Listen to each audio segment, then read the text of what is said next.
What was your worst day on the job? I'd been working at the office for 2 weeks when my manager pulled me aside and said, Patrick is coming by at 3 to drop off his laptop, so you need to leave before then. Her hands were shaking, and when I asked who Patrick was, she whispered, the guy we fired from your position who said he'd kill his replacement. My stomach dropped as everything clicked. The scratch marks on my desk drawers, the dead flowers on my chair the first day, why people avoided eye contact when I worked. In the break room, Naomi from accounting was throwing stuff in her bag. She said the day they fired Patrick, he'd grabbed the security guard's throat and said, whoever takes my job is dead. She showed me her car from last week with all 4 tires slashed and a note that said, for hiring my replacement. I wanted to throw up realizing that was about me. She said security would be here but then checked her phone and went white. The guard just called in sick. Same one who escorted Patrick out.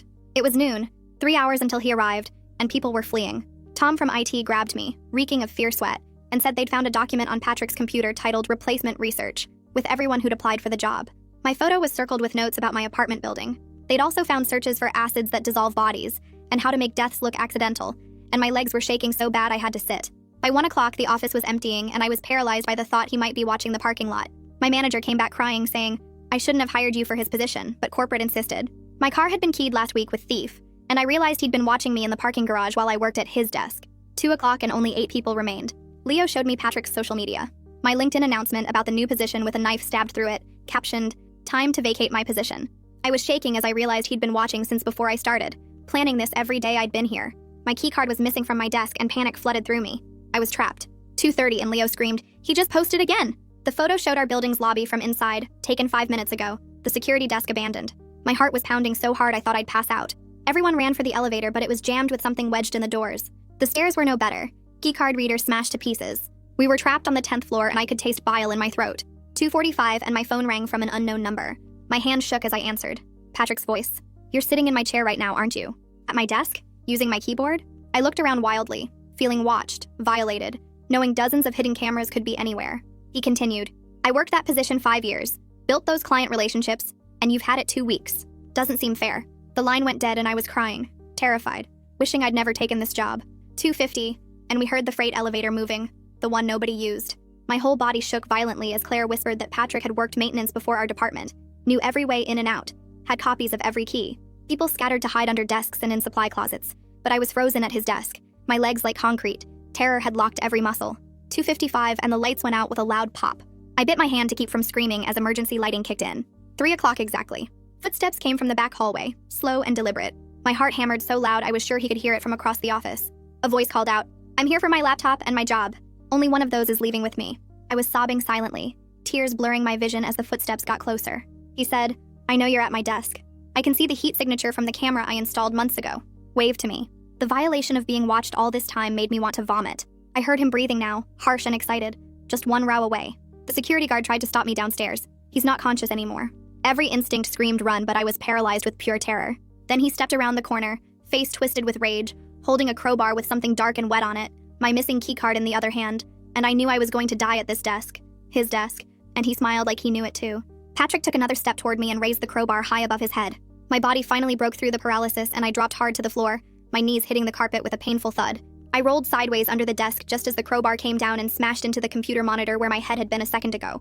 The screen exploded in a shower of glass and sparks that rained down on the floor beside me. My phone was still clutched in my sweaty hand, and I fumbled to unlock it while wedged under the desk, my fingers shaking so bad I could barely type. I managed to open the text to 911 and typed, "Help office attack," before Patrick's feet appeared on the other side of the desk. He was circling around, trying to find an angle to reach me with the crowbar, and I could hear him breathing hard with excitement as he dropped to one knee to look under. I pulled my legs up tight against my chest and scooted further back into the corner where the desk met the wall. His face appeared upside down, eyes wild and unfocused, and he swung the crowbar under the desk but couldn't quite reach me in the corner. Leo suddenly shouted from across the office. Something about calling the cops, and Patrick's head snapped toward the noise. I used those precious seconds to slide out the other side of the desk on my stomach and started crawling on hands and knees between the cubicle panels. The rough carpet burned my palms as I moved fast, staying low, hearing Patrick's heavy footsteps heading toward where Leo had yelled from. My phone vibrated with a text from 911 asking for our exact location and how many people needed help. I pressed myself against a cubicle wall and quickly typed back the building address. 10th floor, 8 people trapped with an armed attacker who already hurt the security guard downstairs. Patrick's voice boomed across the office saying something about this being his workspace, his life. And then I heard a massive crash as he started smashing cubicle walls with the crowbar. The thin panels cracked and splintered under the metal bar as he worked his way systematically through the office, checking each workstation for hiding people. I kept moving in a crouch, using the maze of cubicles to stay ahead of him, pausing only to text updates to the dispatcher about his location in the office. The dispatcher texted back telling me to silence my phone completely and asked what weapon Patrick had and if anyone was hurt. I switched my phone to silent and confirmed he had a crowbar and mentioned the unconscious guard downstairs, my hands still shaking as I typed each word carefully. Another cubicle wall crashed down somewhere behind me, and I could hear Patrick getting closer, his breathing loud and ragged in the quiet office. Claire suddenly whispered my name from behind a big filing cabinet near the copy room. We made eye contact, and she pointed toward the break room, mouthing something about the fire alarm. Patrick was between us and the alarm, still smashing his way through workstations, and we both knew someone would have to distract him. I looked at the distance to the break room, then at Claire crouched behind the cabinet and made a decision that went against every instinct in my body. I stood up suddenly in the middle of the office, fully visible, and Patrick's head whipped toward me instantly. He started moving in my direction with the crowbar raised, and I backed away slowly, keeping his attention on me while Claire sprinted behind him toward the break room. My legs felt like jelly as I moved backward between desks, watching him advance with that crowbar leaving dents in everything he passed. Patrick was completely focused on me, ranting about 5 years of work stolen, and didn't notice Claire reaching the break room door. She yanked the fire alarm, and suddenly the office exploded with deafening sirens and strobing white lights that lit up everything in harsh flashes. Patrick stopped mid-step, his face contorting in confusion at the sudden sensory overload, and he spun around trying to figure out what was happening. The sirens were so loud I couldn't hear anything else, just this piercing wail that seemed to drill into my skull. Several of us used the chaos to move toward the conference room at the far end of the office, staying low and using the strobing lights as cover. Patrick was turning in circles, disoriented by the noise and lights, swinging the crowbar at nothing. My phone vibrated with another text from the dispatcher saying the fire alarm had notified emergency services and they were on the way up. The building's magnetic locks should release on the stairwells, but when 2 coworkers tried the door, it only opened partway before catching on something. Patrick had jammed something in the mechanism that kept it from opening fully, and people could only squeeze through one at a time if they turned sideways. The sirens kept blaring and the lights kept flashing as we tried to figure out our next move, knowing help was coming, but not knowing how long it would take them to reach us on the 10th floor. My manager suddenly grabbed my arm from behind a desk and pulled me down next to her, her face wet with tears and makeup running everywhere. She held up her phone showing a group text she'd started with everyone still in the office, typing that we needed to move to the archive room. The archive room had a heavy door with an old deadbolt lock that might actually hold against the crowbar better than these thin office doors would. She typed quickly while the sirens kept screaming and told everyone to use the noise as cover to move without Patrick hearing us. I watched Patrick through a gap between cubicles as he shook his head hard, trying to clear the ringing from his ears after the alarm shock. He was turning in circles with the crowbar raised, looking confused and angry as the strobing lights made everything look like stop-motion animation. My manager squeezed my hand and pointed toward the hallway leading to the archive room, then started crawling that direction on her hands and knees. Patrick suddenly stopped spinning and started moving again, more focused now but clearly having trouble tracking sounds over the deafening alarm noise. He swung the crowbar at a desk, sending papers flying everywhere, then stopped to listen for any reaction from us hiding nearby. I realized the sirens were actually helping us because he couldn't hear our movements or whispers over the constant wailing sound filling the office. My phone buzzed with texts from others saying they were using the alarm noise to move toward the archive room one by one. I needed to keep Patrick's attention away from that hallway, so I stood up near the reception desk and knocked over a big potted plant.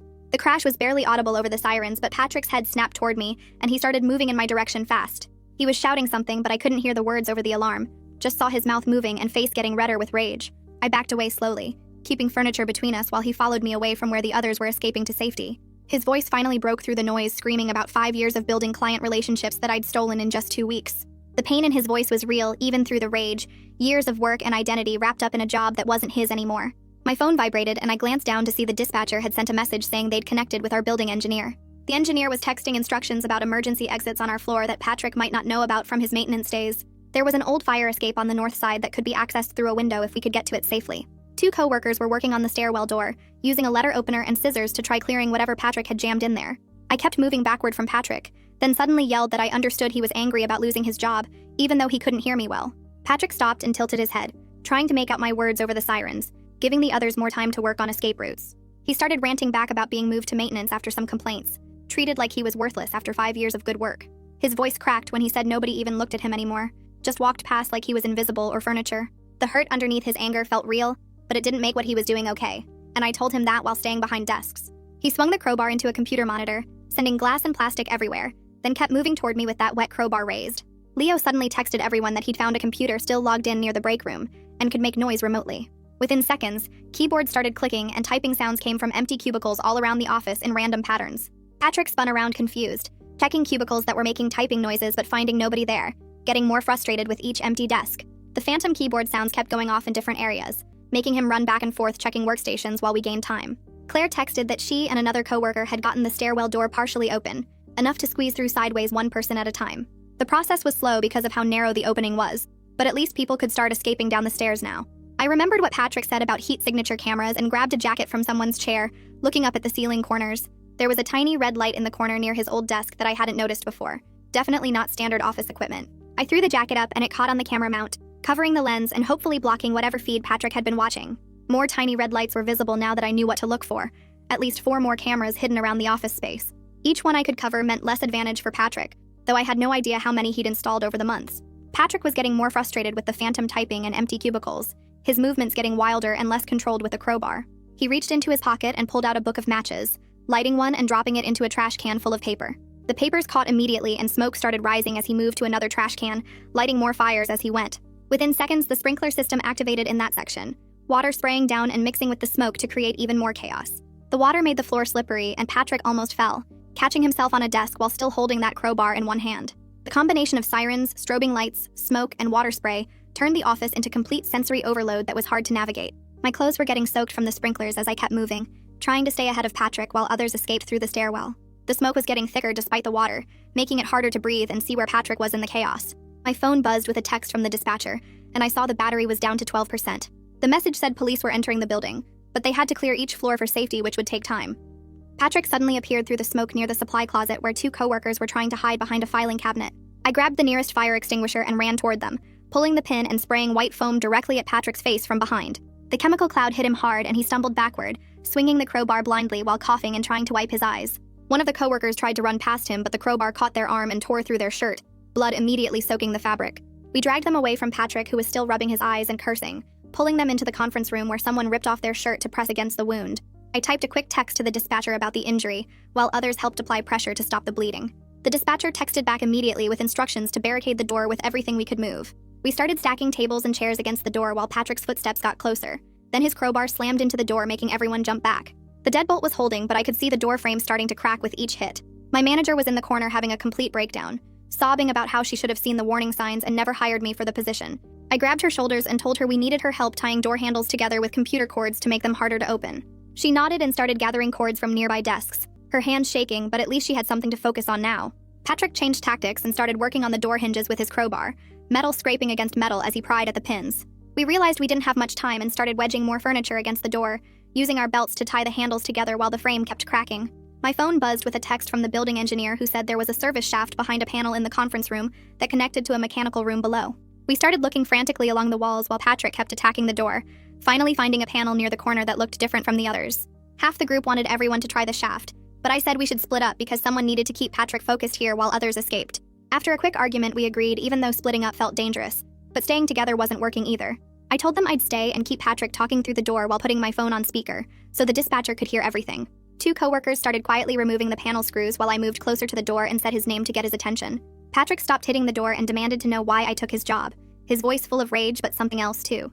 I told him honestly that I just needed work to pay my rent, and didn't know anything about him when I applied. He screamed that I'd stolen 5 years of his life, 5 years of building client relationships and proving himself, and now I had it after 2 weeks. The pain in his voice was real, even mixed with the anger, and I could hear him breathing hard on the other side of the door. Behind me, the panel came loose and the first coworker started climbing into the narrow shaft, having to squeeze through sideways. Patrick started hitting the door again and I kept talking, telling him I understood he was hurt, but this wasn't going to fix anything. He laughed bitterly and said I didn't understand anything about losing everything you worked for to someone who didn't even know your name. The second coworker disappeared into the shaft while Patrick ranted about being invisible, being treated like he didn't exist after giving everything to this company. More people were getting ready to climb through, but we needed to keep Patrick focused on this room and not searching for other ways in. I asked him about the cameras he'd installed and he actually sounded proud, saying he'd been watching for months, learning our schedules and habits. The violation of it made my skin crawl, but I kept him talking while others escaped, asking how long he'd been planning this. He said from the day they moved him to maintenance, the day they decided he wasn't good enough anymore despite perfect reviews for years. Another coworker squeezed into the shaft and I heard Patrick testing the door again, checking how much the frame had weakened. My phone showed 8% battery and I worried about losing contact with the dispatcher who was recording everything for evidence. Patrick went quiet for a moment, then said he knew people were escaping because he could hear movement in the walls from his maintenance knowledge. I told him most of us were still here, which was partly true, trying to buy more time for the others to get through the shaft. He started attacking the door harder and faster, the frame splintering more with each hit as the last 2 coworkers climbed into the shaft. Only my manager and I were left with the injured coworker who couldn't move easily with their arm wound still bleeding through the makeshift bandage. Patrick got one hinge loose and the door shifted, hanging at an angle that created a gap he could almost reach through. We pushed more furniture but knew it wouldn't hold much longer as he worked on the second hinge with determination. The dispatcher texted that police were on the 8th floor, just 2 floors below us, but Patrick was going to get through before they arrived. I moved closer to the door and said loud enough for him to hear that I knew about the keyed car and the dead flowers he left on my chair. Patrick stopped hitting the door for a second and screamed that we were all thieves who took what he built. His voice cracked and went higher, then lower, like something was breaking inside him. My phone buzzed with a text from the 2 coworkers who'd gone through the shaft saying they made it to the mechanical room. They were looking for another way out, but we had to keep pretending everyone was still trapped here with us. I texted back quickly while Patrick ranted about 5 years of work stolen by people who didn't care about him. My manager was shaking next to me and the injured coworker was getting paler from blood loss. Patrick's voice got louder and more broken as he talked about building every client relationship from nothing. Then he went completely quiet, and we heard his footsteps moving away from the door. The sudden silence made my skin crawl worse than his yelling had. Nobody moved or even breathed loud as we listened to figure out where he went.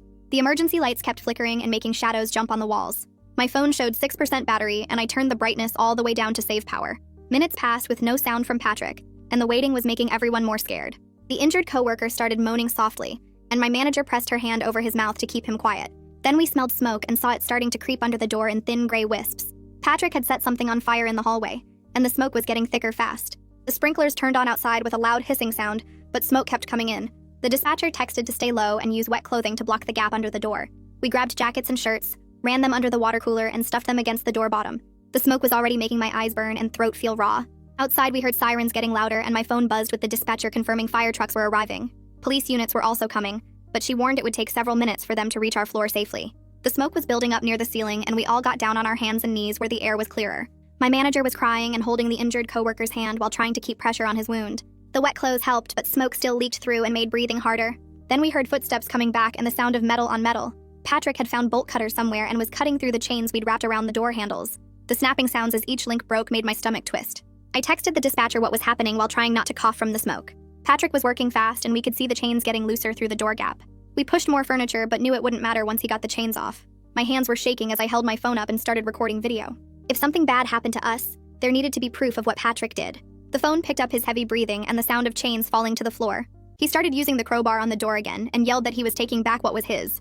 I made sure the recording caught every word while tears ran down my face from the smoke. My phone buzzed with a text from the coworkers who'd escaped through the shaft. They found another stairwell and were heading down to meet the emergency responders. They promised to tell them exactly where we were trapped. Patrick got the chains completely off and started prying at the door with the crowbar. The frame was so damaged that it started bending inward with each pull. We pressed ourselves against the back wall as far from the door as we could get. Some people were crying and others just stared at the widening gap where Patrick would come through. The smoke was getting thicker and making it hard to see across the room. My manager was whispering prayers while holding the injured coworker who'd gone unconscious. Patrick got one side of the door open about 6 inches and we could see his face through the gap. His eyes were wild and unfocused, like he wasn't really seeing us anymore. He pulled harder on the crowbar and the gap got wider with wood splintering and cracking. My phone buzzed and the dispatcher's text said police were on our floor and moving toward us. She told us to stay quiet and not make sudden moves when they arrived. Patrick was pulling so hard on the door that his face was red and veins stood out on his neck. The gap was almost wide enough for him to squeeze through and we had nowhere left to run. I kept recording everything while trying not to shake the phone too much. The smoke was making everyone cough and our eyes were streaming tears. Patrick got the door open enough to push his shoulder through and started forcing his way in. That's when we heard shouting from down the hallway and boots running on the floor. My manager was shaking bad next to me and her eyes looked empty, like she wasn't really there anymore. I grabbed her hand and squeezed it while telling her to count her breaths with me. 1 in, 2 out, trying to keep us both from losing it completely. The police were getting closer and we could hear them yelling commands, but Patrick wasn't backing down from our door. He shoved his whole arm through the gap he'd made, swinging the crowbar wild, trying to hit anyone close enough. I grabbed the fire extinguisher from the wall and brought it down hard on his arm where it came through. He screamed and yanked his arm back so fast the crowbar dropped on our side of the door. Someone shouted, "Police!" right outside, and Patrick spun away from us. There was running and more shouting and then that electric crackling sound a taser makes. Patrick hit the floor hard and we could hear it through the wall.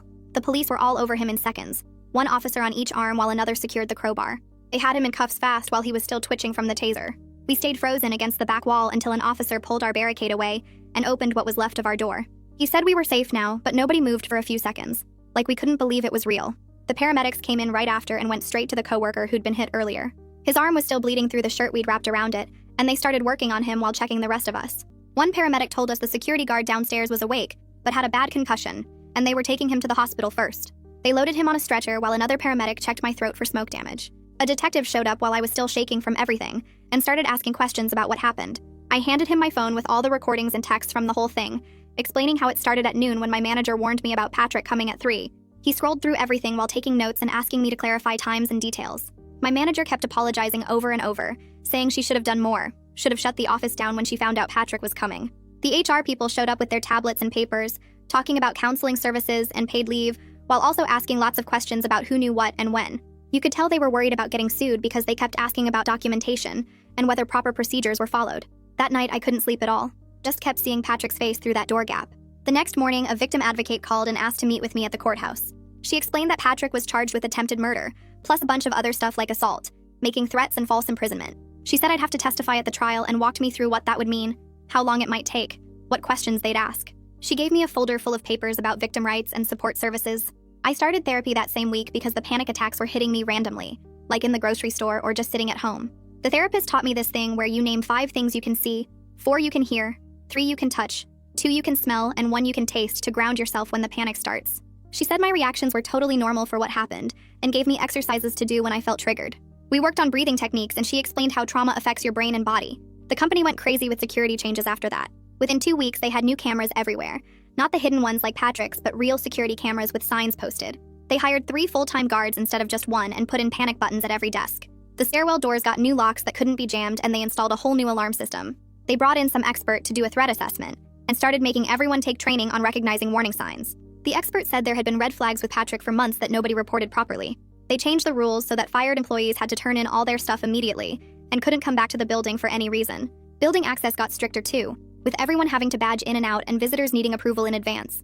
The new security guards actually walked the floors instead of just sitting at the desk downstairs. They also started doing background checks on everyone, even current employees, which made some people mad, but I was glad for it. My sleep was still messed up weeks later, and I'd wake up thinking I heard footsteps or Patrick's voice. 2 weeks after everything happened, the company offered me a transfer to their office across town, and I took it without thinking twice. The commute went from 15 minutes to an hour each way, but I'd rather sit in traffic than walk past that desk every day. Leo and Claire took transfers too while Tom decided to stay, said the new security made him feel safe enough. My new desk was on the 3rd floor of a building with actual security guards who checked badges and walked the floors, not just one guy who could be scared into calling in sick. The prosecutor's office kept calling with updates, and one morning Patrick's lawyer left a voicemail asking if we could discuss a plea deal. My hands shook deleting it, but the victim advocate called right after and explained Patrick was getting evaluated by psychiatrists while his lawyer tried to avoid trial. She forwarded me parts of the evaluation that talked about Patrick losing his dad right before the demotion to maintenance, how he'd stopped taking his medication for bipolar disorder, how the job had been the only stable thing in his life for 5 years. None of it excused what he did, but it helped me understand how someone goes from employee of the month to hiding cameras in the office ceiling. 3 months crawled by with depositions and meetings until the prosecutor called to say Patrick agreed to plead guilty to everything.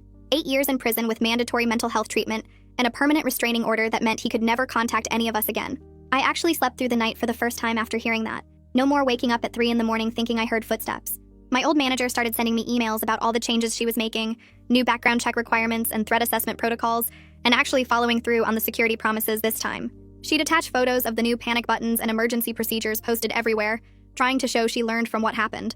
I signed up for self-defense classes at the gym near my new office and spent Tuesday and Thursday evenings learning how to break holds and create distance. The instructor was this older woman who'd been attacked years ago, and she taught us to be aware without being scared of everything, how to trust our instincts without letting fear control our lives. Learning to throw a proper punch and break someone's grip on my wrist made me feel less helpless, like I had some control back. 6 months passed and I was actually enjoying work again at the new location. The panic attacks that used to hit me in elevators or when someone walked up behind my desk had gotten down to maybe once a week, and therapy helped me recognize the triggers before they got bad. My therapist had me write down 3 good things every day, even tiny stuff like good coffee or making it through a meeting without my heart racing, and slowly the good days started outnumbering the bad ones. I kept in touch with everyone who was there that day through a group chat we started. We'd check in when someone had a rough day, or celebrate when Claire got through her first deposition without crying, or when Leo went back to working late without being scared. We understood each other in a way nobody else could because we'd all been trapped on that floor together. All thought we might die at our desks. The security guard who Patrick attacked came to our monthly dinners once he recovered, said his concussion was worth it if it meant we all got out okay. When new people at my current job ask about my worst day at work, I tell them the truth. But I focus on how 8 of us worked together to survive, how Leo created distractions and Claire pulled the fire alarm and everyone looked out for each other. I talk about the prosecutor who made sure Patrick couldn't hurt anyone else, and the therapist who helped me stop flinching at sudden noises, and the self-defense instructor who gave me confidence back. I'm building something good now with better locks on my apartment door, and a security system I actually use and real friends who get why I always sit facing the exit. My commute might be longer, and I might check behind me more than most people, but I'm here, and I'm okay. And that's more than I thought I'd have when Patrick smiled at me with that crowbar in his hand. That's where we'll leave it for today. Thanks for hanging out with me. I really do love sharing these moments. Hope you carry a little of this good energy with you.